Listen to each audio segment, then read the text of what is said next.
Hey and welcome to Neverwinter with Aragon. So tomorrow we'll be getting an update that consoles just had last Tuesday. Now this will bring with it a bunch of companion adjustments. You can see just down here we have from the Alchemist to a bunch of the golems and affixed to the Portobello's equip power, advantage nullification, and also the Werewolf. So I have all of these companions and we've got to go and test them against the dummies and see how much has their damage actually changed. How effective are they now? Now just a quick note, Cyclops War Drummer, yes, has been nerfed, has been adjusted, so that his potential max damage has been reduced significantly in, let's say, 10-man content, or content where everybody takes a lot of damage, as his repercussion power was not exactly scaled properly and was dealing a lot more damage than the devs originally intended it to. So it's getting adjusted, however, I can't test it in a trial scenario. Nobody wants to come preview, why would they, when we can just go and do this on live tomorrow. So I will do it tomorrow. I'll do that test. I'll showcase a run and give my overview of how good the Cyclops is in that trial setting. Those of you end gamers might be interested in that, especially on consoles where it's much harder to test these things. So let's start things off with the list of companions. We have the Alchemist, and well, I have not seen any increase to his effectiveness, despite them saying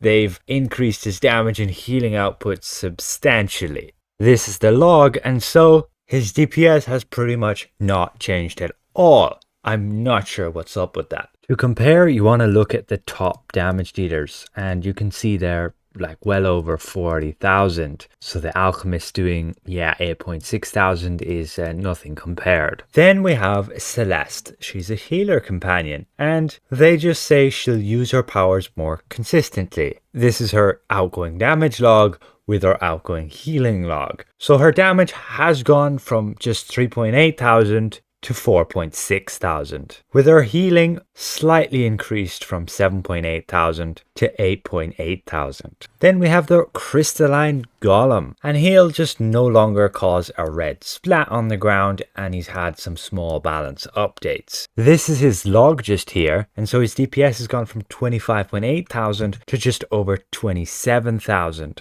We also checked the Crystalline Golem in AoE, and we can see the top is around nearly 40,000, and this test puts him at just over 24,000. So not doing so bad. Then there were some adjustments to the drummer. You can see the repercussion damage was decreased and the bash damage increased. Here's the log before it got changed, 26.2, and after it got changed it's now on 23.3. And the important part to note is going to be the repercussion being 31% instead of what it was at 50%. So there's been a definite reduction to that. So just on a dummy test he's down at 23,000 single target damage. Next up we have the Iron Golem, and it stated that its area damage will be increased, and one of its non-functioning powers is replaced by a charge power. This is his log in single target, which means he's had a significant increase from 11,300 to 29,900. And testing his AoE damage, he's not too bad. This is his log, and so at 26,400 he is in third place. Then we have the Lizard Folk Shaman. His heal ability will be able to hit multiple targets, and he's just otherwise a single target damage companion. Been rebalanced a little bit. This is his log for his single target damage, which means he's gone from 17.4 to 26,500. And with his healing log, you can see it here, he's gone from a measly 693 to 12,592 across both summoner heal and party heal, which puts him in third place. The Minotaur companion, I got the AoE log for him, and his problem is his area power is great, but then he doesn't have much to back it up, which still makes him really good to use in an AoE fight just for that initial engagement, grouping up enemies, and then you finish them off quick. So his AoE DPS is at 16,200. So in terms of raw damage, he's not the best there. Next up is the Pewter Golem. He'll use his AoE power much earlier in combat and the area is increased. This is his log in single target, and so he's gone from 18.6 to 26.2 thousand. And then for his AoE damage, he's got that 23.6. Which puts him in like 11th spot. Then we have the Phase Spider, and he got one of his powers renamed to Pounce, and it should be able to hit multiple targets. This is its log against one enemy, and so it's gone from 17.8 to just over 24,000. And then for AoE fights or multi-target, it's got that 22.5 thousand. It's a mixed companion as it's got abilities which are both AoE and single target. It also has the neat trick of teleporting behind enemies, so it could obtain a lot more combat advantage than some other companions might, but still in 14th space. So next up is the Rimefire Golem. He's got one of his non-functioning passives replaced with also a charge power. And he'll now use his AoE power a bit less frequently, but do a bit more damage. And that area has also been increased. It's 15 feet radius now. And he can do really well. His single target DPS has gone from like 10,000 to a whopping 31.8 thousand. Mainly because that max hit is over 200,000 now. And he's pretty much just a mixed companion. But on top of that, he does very solid in an AoE fight as well.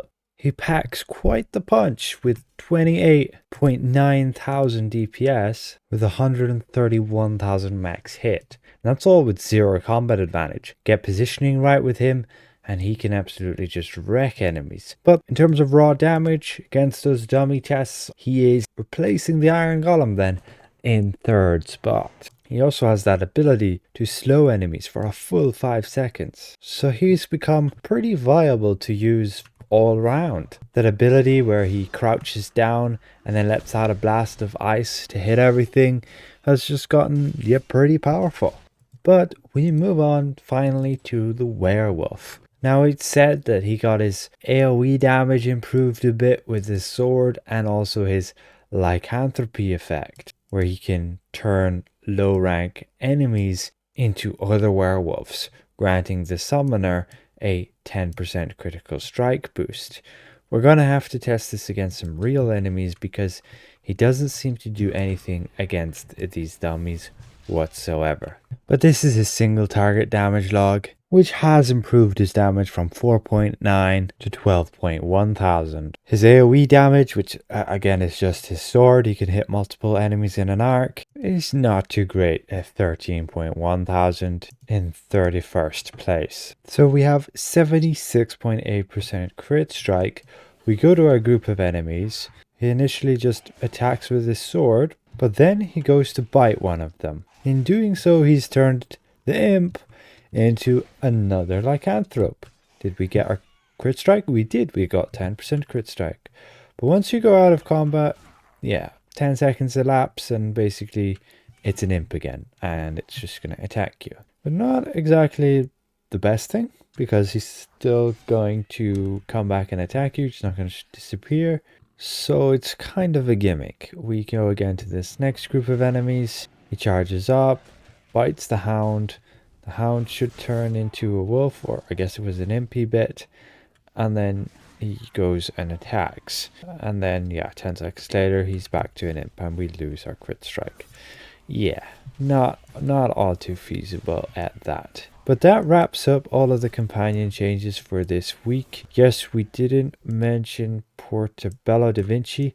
If you do have him and are hoping to obtain your advantage nullification, which is this one right here, you may very well need to go and delete the companion and reclaim it from the promo tab. Again, after the patch on PC, I know I ran into this issue where it was not giving me that equip bonus. But that equip bonus would be very good in a trial scenario when you're fighting a boss and want to reduce its damage. I'll go through the testing of it in another separate video where I go through some other viable companion enhancements that you should be using in your team. So hopefully this has been somewhat insightful to you guys with regards to a bit more insights into what they've actually changed with the companions. But let's have a quick look at the Ramfire Golem in combat.